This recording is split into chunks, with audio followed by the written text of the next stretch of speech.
নমস্কার বন্ধুরা, kitchen queen চ্যানেলে আমি ইতু দেবীর সাধ বক্ষণ উপলক্ষে ভাজা পিঠের রেসিপি করে দিচ্ছি।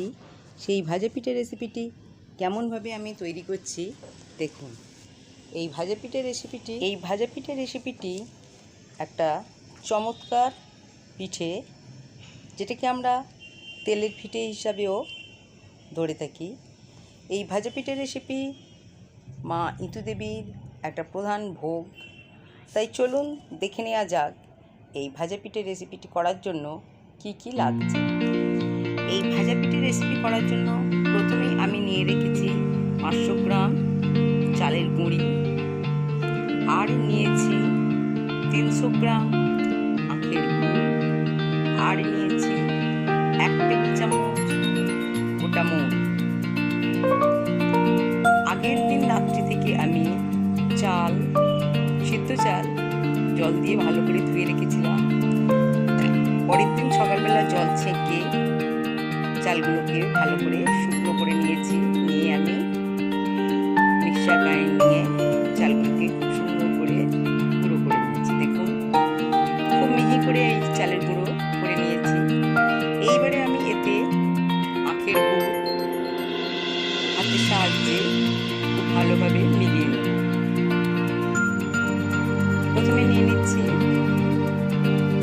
1 টেবিল চামচ মৌরি, গোটা মৌরি, যেটা খুব ফ্লেভার লাগে, সুন্দর লাগে।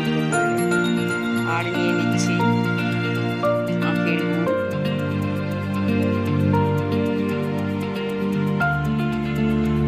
খুব চটজলদি এই পিঠে বানানো সহজেই করা যায়।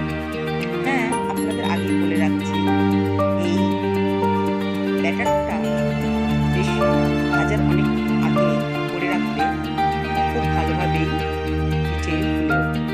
তাই আমি এই ভাজা পিঠে করার জন্য প্রায় 3 ঘন্টা আগে আমি এই ব্যাটারটা বানিয়ে নিচ্ছি। আর কিছুই নয়, আমি এবার হাতের সাহায্যে দেখুন গুড় এবং চালের গুঁড়িগুলি খুব ভালো করে ময়ানের মতন মিলিয়ে নিচ্ছি। যেভাবে আমরা ময়দায় ময়াম দিই ঠিক সেইভাবেই আমি ভালো করে মিলিয়ে নিচ্ছি। কারণ গুড়ের যে ডেলা ভাবগুলো থাকে সেগুলোকে আমি একসঙ্গে ঝুরঝুরে করে নিচ্ছি। তারপর আমি এতে আস্তে আস্তে জল ঢেলে একটা পাতলা ব্যাটার বানাবো। আপনারা পুরো রেসিপিটির ভিডিওটি অবশ্যই আপনারা দেখবেন, তাতে করে আপনাদের অবশ্যই ভালো লাগবে নিশ্চয়ই।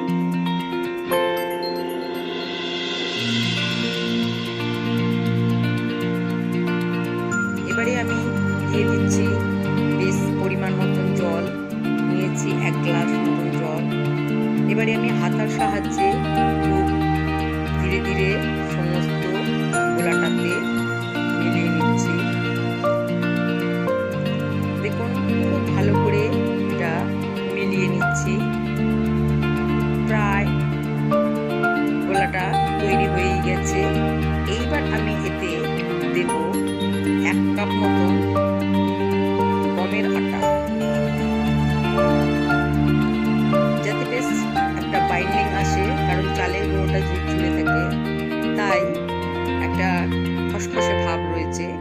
তাই এদের মধ্যে বাইন্ডিং আনার জন্য আমি 1 কাপ মতন গমের আটা দিয়ে দিলাম। ধুয়ে রাখা গুড়ের জলটা একটু দিয়ে দিলাম। খুব ভালোভাবে এটাকে আমি তৈরি করে ব্যাটারটা প্রায় 2-3 ঘন্টা আমি ঢাকনা দিয়ে রেখে দিয়েছিলাম। আমি এটা 2-3 ঘন্টায় রেখেছি। এবারে ঢাকনা খুলে দেখুন ব্যাটারটা বেশ মজে উঠেছে। এতে পারলে আরেকটু সামান্য জল দেবেন। দেখতে হবে যাতে ব্যাটারটা ঠিকঠাক হয়, পাতলাও না হয়, খুব ঘনও না হয়। খুব পাতলা হলে ব্যাটারটা নিচে বসে যাবে। এইবারে আমি কড়াতে নিয়ে নিয়েছি সাদা রিফাইন তেল। আপনারা পারলে এটা সর্ষের তেলেও ভাজতে পারেন। তো এখন হেলথ কনসাস, তাই আমরা এখানে সাদা তেলটাই আমি খুব ব্যবহার করি ভাজার জন্য। দেখুন আমার ব্যাটার বেশ তৈরি হয়ে এসেছে।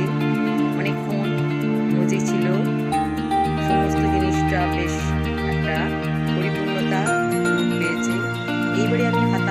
হচ্ছে ওই গরম তেলেতে 1 হাতা মতন আমি ব্যাটারটা দিয়ে দিলাম। এইবারে খুব সাবধানে যখন তেল গরম হয়ে গেছে ব্যাটারটা দেওয়ার পর আস্তে আস্তে আমি ওই পিঠেটা ফুলে উঠতে সময় দেব।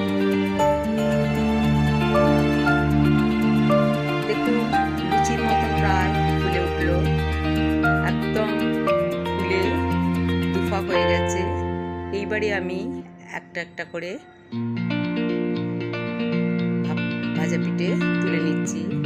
আবারও আমি আপনাদের সামনে করে দেখাচ্ছি।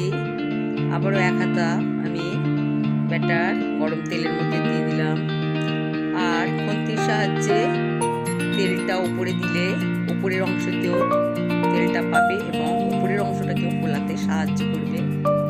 তো আমি ঠাকুরের ভোগ তৈরি করার জন্য খুব বেশিরভাগই আমি পিতলের কড়া ব্যবহার করি।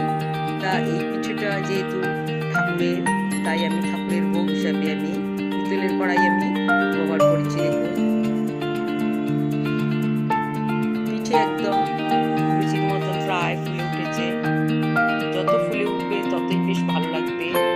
এবং আপনাদের একটাই টিপস দিয়ে রেখেছি, ব্যাটারটা যেন খুব বেশি ঘন না হয়, আবার খুব পাতলাও যেন না হয়, মিডিয়াম সাইজ করতে হবে। প্রায় আমি 500 চালের মধ্যে দিয়েছি প্রায় 1/2 লিটার জল। খুব আস্তে আস্তে এই জলটা খাওয়াতে হবে এবং যত ব্যাটারটা ভিজবে অর্থাৎ সময় নিয়ে ওটা থাকবে তত না ভাজা পিঠে খুব সুন্দর হবে। দেখুন আমি একে একে ভাজা পিঠেগুলো আমি ঠাকুরের জন্য করে দিচ্ছি।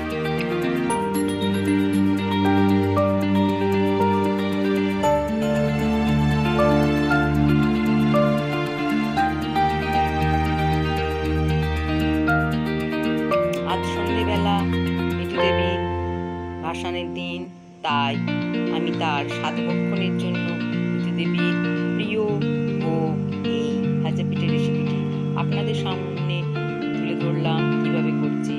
মা এটু দেবী যেমন পছন্দ করেন, আশা করি আপনারাও আমার এই রেসিপিটি পছন্দ করবেন। বাড়িতে এই রেসিপিটি অবশ্যই করবেন। এই পিঠে বানানো আমাদের এটা প্রাচীন একটা প্রথা।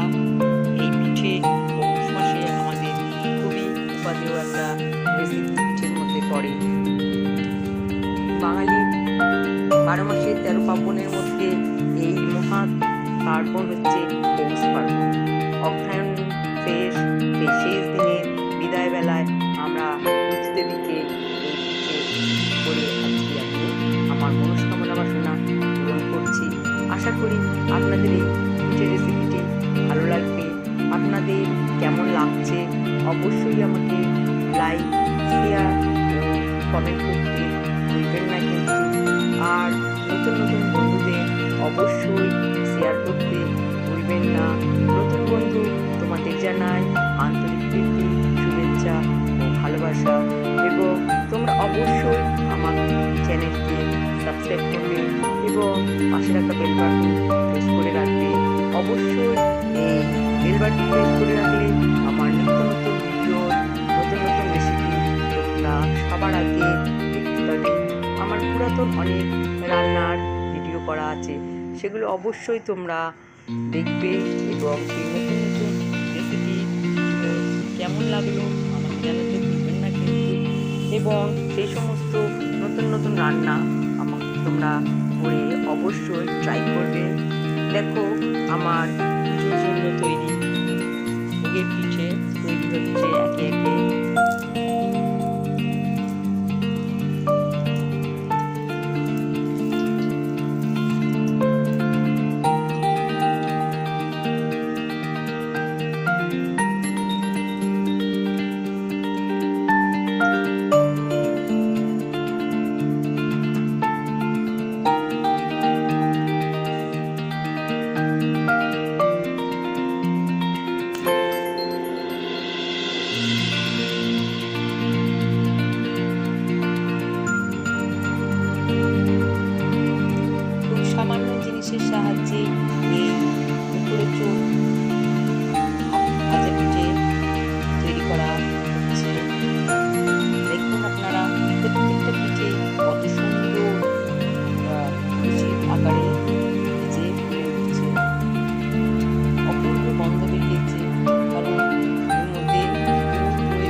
কষানো মচমচে হয়। দেখুন আমি খুব ধীরে ধীরে এটা উল্টে দিলাম, তার ফলে কি হয় উপরের অংশটায় তেল দেওয়া থাকলে